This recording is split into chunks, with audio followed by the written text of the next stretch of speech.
Okay guys, இன்னொரு mind set video. எந்த நிலைமையிலும் நீங்கள் உண்மையை மட்டும் பேசணும். The truth shall set you free. அதாவது உங்களை அந்த நேரம் பார்க்க மோசமாக காட்டினா கூட நீங்கள் உண்மையாக தான் பேசணும். ஏன்னா உண்மை வந்து காட். நீங்கள் உண்மையாக பேசினா தான் நீங்கள் போக வேண்டிய டைரெக்ஷனில் போய் நீங்கள் எங்கே போய் சேரணுமோ அங்கே போய் உங்களுக்கான பாதையை நீங்கள் போய் அடைய முடியும். ஆனால் நீங்கள் போய் சொல்லி ஏமாற்றி அவங்கள்ட்ட இப்படின்னு சொன்னீங்கன்னா உங்களுக்குள்ளேயே உங்களால் நிம்மதியாக இருக்க முடியாது, நைட்டு நிம்மதியாக தூங்க முடியாது. நிறைய கான்ஃபிடென்ஸ் இஷ்யூஸ் வந்து இப்படி தான் வருது.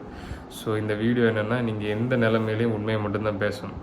ஸோ நான் வரேன், இன்னொரு ஆங்கிளில் வரேன். நீங்கள் ஏதாவது தப்பு பண்ணிட்டீங்க, ஸோ நீங்கள் வந்து அவங்க கேட்குறாங்க நீங்கள் இப்படி பண்ணீங்களா, உடனே நான் இல்லை அப்படின்னு சொன்னேன்னா அது வந்து போய் அப்போ நீங்கள் அதுலேருந்து எதுவுமே கற்றுக்கலை. அதே நீங்கள் ஆமாம் நான் பண்ணேன் அப்படின்னு விட்டால் எவ்வளோ ஃப்ரீயாக இருக்கும், உங்கள் மனசு எவ்வளோ ஃப்ரீயாக இருக்கும், உங்கள் சோல் எவ்வளோ ஃப்ரீயாக இருக்கும். நீங்கள் ஒன்று கற்றுக்குவீங்க. இல்லாட்டி அது தப்புன்னு எனக்கு தெரியல, அந்த இடத்துலேருந்து போய் வேறு யார்ட்டையாவது போய் இல்லை வேறு வேலையில் போய் ஜாயின் பண்ணி அப்படி நீங்கள் கற்றுக்க வேண்டியதை கற்றுக்குவீங்க. நீங்கள் தப்பே பண்ணாலும் சரி, அது பிரச்சனை இல்லை. அது நீங்கள் மைண்ட்ஃபுல்லாக பண்ணுங்கள். ஆனால் நான் என்ன சொல்கிறேன்னா, நீங்கள் எல்லா நிலைமையிலையும் உண்மையாக தான் பேசணும். ஏன்னா உண்மை வந்து உங்களுக்கு தெரியப்படுத்தும், உங்கள்கிட்டையும் சரி அடுத்தவங்களையும் சரி.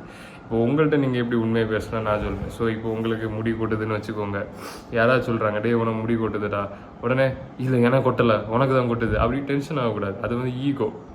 ஸோ எனக்கு எக்ஸாம்பிள் சொல்கிறேன். ஸோ நான் வந்து இடையில வந்து ரொம்ப லீன் ஆகிட்டே இருந்தேன். எனக்கு வெயிட் குறைஞ்சிட்டே இருந்துச்சு, பார்க்க ஒல்லியாக வேறு இருந்தேன். என் ஃப்ரெண்ட்ஸ் எல்லாம் சொல்லுவாங்க நீ ஒல்லியாக இருக்கேன். நான் என்ன இல்லை நான் பல்காக தான் இருக்கேன் அப்படின்னு. அப்புறம் நான் ஒரு நாள் நிப்பாட்டி கண்ணாடியில் பார்த்தேன், நான் ஏன் இப்படி இவ்வளோ ஒல்லியாக இருக்கேன் அப்படின்னு. அப்புறம் நினச்சேன் ஓகே எல்லாரும் சொல்லதில்ல ஒரு வகையில் உண்மைதான் அப்படின்னு. அந்த என்னோட ஈகோவை விட்டுட்டு நான் வந்து ஓகே நான் இனி உடம்பு ஏற்றணும் அப்படின்னு ஏற்றி கிட்டத்தட்ட 75 கிலோ கிட்ட வந்தேன், 70லேருந்து 75. எதனால அந்த உண்மையை நான் ஏற்றுக்கிட்டேன். அந்த மாதிரி நீங்கள் உங்கள்கிட்ட இருந்தே நீங்கள் உண்மையை ஏற்றுக்கிட்டா அது வந்து கோல்ஸுக்கு ஈஸியாக ரீச் ஆகும். ஸோ எப்படி சொல்லலாம், நீங்கள் வந்து ஒரு விஷயத்த இது பண்ணிட்டே இருக்கீங்க, எனக்கு அப்படி இல்லைன்னு மறைச்சிட்டு இருக்கீங்க. ஆனால் எப்போ நீங்கள் அதை விட்டுட்டு ஆமாம் உண்மைதான்னு சொன்னீங்கன்னா நீங்கள் உங்களை இன்வின்சிபிள், உங்களை தடுக்கவே முடியாது. Ego destroying your ego makes you invincible. அதாவது நீங்கள் எல்லார்ட்டையும் இல்லை எல்லா நிலைமையிலையும் உண்மையாக இருக்கீங்க, உங்கள்கிட்டையும் சரி அடுத்தவங்கள்டையும் சரி. அடுத்தவங்க சொல்கிறாங்க டே நீ ஒல்லியாக இருக்க, இல்லை கை குட்டியாக இருக்குது. ஆமாம் மேபி இருக்கலாம், நான் இன்னும் ஒரு 4 செட் 5 செட் இன்னும் கூட போடணும் அப்படின்னு யோசிச்சு அது உங்களுக்கு க்ரோத்து தான் தரும். நீங்கள் இன்னும் அடுத்த 3 வாரத்தில் உங்கள் ஆர்ம்ஸ் ஒரு அட்லீஸ்ட் அரேஞ்சாவது கூடிடும். ஏன்னா நீங்கள் அவ்வளோ ஹார்டாக ஒர்க் அவுட் பண்ண போகிறீங்க. ஸோ ஒரு எக்ஸாம்பிளுக்கு சொல்கிறேன், அது எதுவாக வேணாலும் இருக்கலாம். பொண்ணுங்க விஷயமா இருக்கலாம். ஒரு பொண்ணு உங்களை ரிஜெக்ட் பண்ணுறா, எல்லா பொண்ணுங்களும் இப்படி தான், பொண்ணுங்களே இப்படி தான், அவங்க வந்து ஏதோ பணக்காரங்களாக பார்த்து போவாங்க.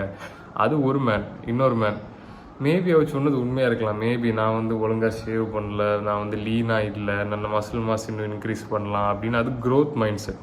ஸோ ட்ரூத் வந்து அடுத்தவங்கள்ட்டையும் உங்களை ஃப்ரீயாக வைக்கும், உங்கள்கிட்டையும் உங்களை ஃப்ரீயாக வைக்கும், உங்கள் பாதையிலையும் உங்களை கூட்டிகிட்டு போகும். நான் ஒரு ஸ்பிரிச்சுவல் கண்ணோட்டத்தில் வரேன். நீங்கள் போய் சொன்னால் நீங்கள் எப்படி ஃபீல் பண்ணுவீங்க? உங்கள் அடி வயிற்றுல கேட்டு பாருங்கள், நல்லா ஜாலியாக ஃபுல்ஃபில்லிங்காக இருக்கா? இல்லை. அப்புறம் எதுக்கு போய் சொல்கிறீங்க? ஏன்னா அதான் உங்கள் ஈகோ உங்களை பாதுகாக்கிறதுக்கு எல்லா வழியும் பண்ணுது. ஆனால் ஈகோவையும் தாண்டி உங்கள் சோல் இருக்குது. ஸோ அதுக்கு நீங்கள் உண்மையை மட்டும்தான் பேசணும். ஃபியரை தொலைச்சிக்கிட்டு அடுத்த இடத்துக்கு போகணும். அடுத்து ஒரு சூப்பரான ஒரு மதர் ஃபக்கராக இருக்கணும். ஸோ நீங்கள் அப்படி இருக்கணும்னா நீங்கள் வந்து உண்மையை ஃபேஸ் பண்ணணும், உண்மையை பேசணும், உண்மையாக உங்கள் பீயிங்கில் ஃபுல் ட்ரூத்தாக இருக்கணும். அப்புறம் வர பிரச்சனைலாம் அப்புறம் பார்த்துக்கலாம். நீங்கள் பொய் சொல்லி எதையும் நீங்கள் உங்களுக்கு அடையணும்னு அவசியமே இல்லை. அப்படி நீங்கள் எதையும் அடைய போகிறதும் இல்லை. உங்கள் பீயிங்கோட ப்ரெசன்ஸ், அந்த ட்ரூ ப்ரெசன்ஸ், இதை விட வேறு உங்களுக்கு என்ன வேணும்? அதுக்கு நீங்கள் ட்ரூத்தாக இருக்கணும். நான் பேசணும்னு மட்டும் இல்லை, ட்ரூத்தாக இருக்கணும். அது நீங்கள் யோசிச்சு பாருங்கள் என்னதுன்னு. ஸோ ஓகே கைஸ், இது ட்ரூத்தை பற்றின ஒரு வீடியோ. ட்ரூத்து தான் காட். நீங்கள் ஃபேஸ் பண்ண வேண்டியது ட்ரூத். நீங்கள் வந்து எதை ரெசிஸ்ட் பண்ணுறீங்களோ அதை ஃபேஸ் பண்ணுங்கள். ஓகே கைஸ், பர்சனல் கோச்சிங் வேணால் கீழே லிங்கை கிளிக் பண்ணுங்கள், நம்ம ஒரு ஃப்ரீ கால் பேசலாம். இல்லாட்டி இட்ஸ் ஆல்வேஸ் குட்.